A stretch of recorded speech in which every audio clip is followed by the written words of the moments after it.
That doesn't look good. That doesn't look like it's getting clearer. I did this once in 35-mile-an-hour wind gusts. Okay, so what's the strategy? Don't run over any potholes. I subscribe to your YouTube video, so it's like... Okay, so it's going to be watching for water in the potholes so you don't know how deep they are. Because usually, remember in those rough sections, you're behind people, all of a sudden it surprises you. You got the classic roll. Yeah, these are bulletproof for me, so... Take a hit, a pothole, and take it. Yeah, so I left my nice carbon stuff at home.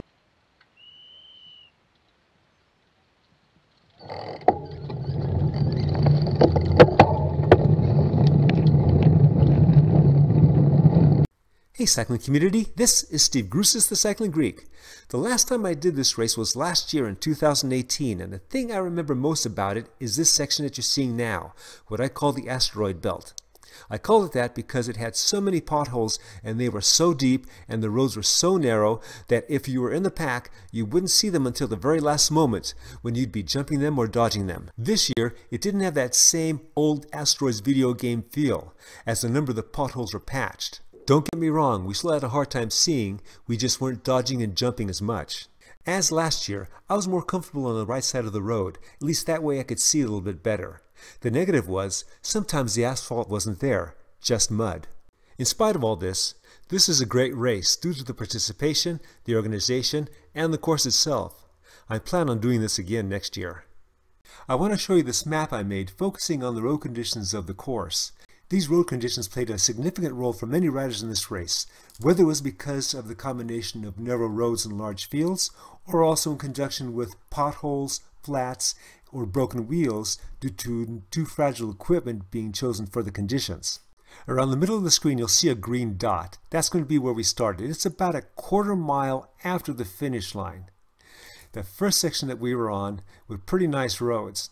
At a certain point, we take a right turn and we go on to what I call the asteroid belt. After a left-right jog at the top of the belt, conditions became a little bit better, but you still had to watch out. Eventually, things went wet, muddy, and the main thing you had to watch out for is not going too far off the asphalt. The roads all along the top of the screen were quite nice. When we took that hard right that you see at the top right-hand side of the screen, the smoothest of the roads were gone. But there were no potholes, so this was okay for me.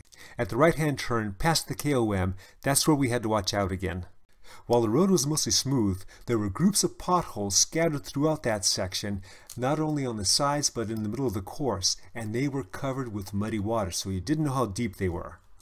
For those that you quickly came upon that you couldn't dodge or jump, you hoped it was just a bit of muddy water accumulated in a small road depression. Early in the first lap, a rider came up to me verbalizing his disdain about the narrow roads, centerline rule that went over all the course except for sections like this, which made it difficult to move up, especially with large fields like this one. He blamed the organization for this and stated this is why people are leaving racing and doing gravel races. Well, there are 2 points that I saw here. His first point, that he inferred that the organization had control over the narrow conditions and centerline rule, is not something I agree with. I've been putting on races for 8 years. I know when I go with a new proposed course to some municipality, say the county, and the CHP, I don't tell them what to do. They tell me. On top of that, you also have to work with the USA Cycling Federation. What can work for one may not work for the other. There's a lot of negotiating that goes on. To a second point on gravel races, I'll agree with him on that one. No matter what work has gone on, the final product is what gets judged, and compared to other products that the bike racer get to participate in. Relative to the discussion on road conditions causing rider outcomes, I did a quick perusal of the results page for this race on the USA Cycling website. Doing a very rudimentary evaluation of the numbers, particularly the race, size, and did not place columns, it seems that the speed of the group had more of a weighting factor than the size of the group when it came to road conditions. Please note that the all-women's row near the bottom of the list was made up of 5 different women's races, as well as the juniors made up of several categories. Relative to the discussion on races versus gravel rides, based on these numbers, it seems that the number of paid registrations was 562, which is very similar to a similar race that happened a few weeks earlier, the Snelling Road Race. Now, a few years back, anything below 700 registrations for the Snelling Road Race was considered a bad year, and I remember when they had well over 900. While this is all well and good, you're probably asking yourself, how did the Cycling Greek do, and how did the rest of the race go? Well, as for myself, I seem to be a little more muscular endurance challenged than everyone else. About halfway through the race, I could tell those telltale signs. With a half a lap to go, this is what happened.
Zone 22, hey.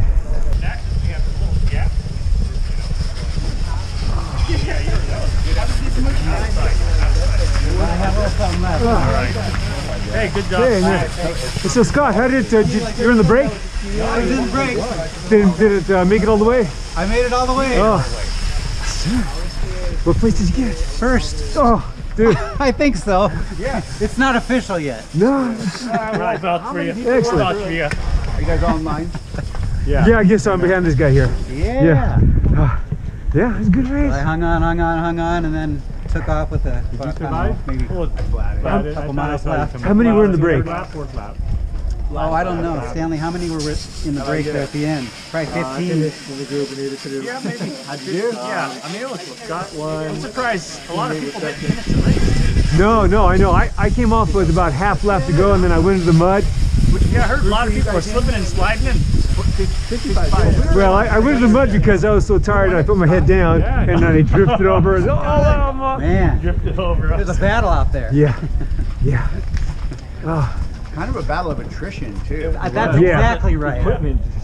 Yeah, I noticed some people had like light wheels that they maybe shouldn't have had. We lost probably half of the people who were left in the group. Man, those corners on Look at these brakes of yours in the side back. out there. It's like whoa. Oh yeah, I went off in the mud. So Slick mud, and I'm going, uh-oh. Nah, I'm gonna go get a jacket on him. okay, Yeah, do that. man, congratulations. Thanks. What's his last name? Hollander, Scott Hollander. Yeah. Nah, I kind of got banged up and coming back. Yeah.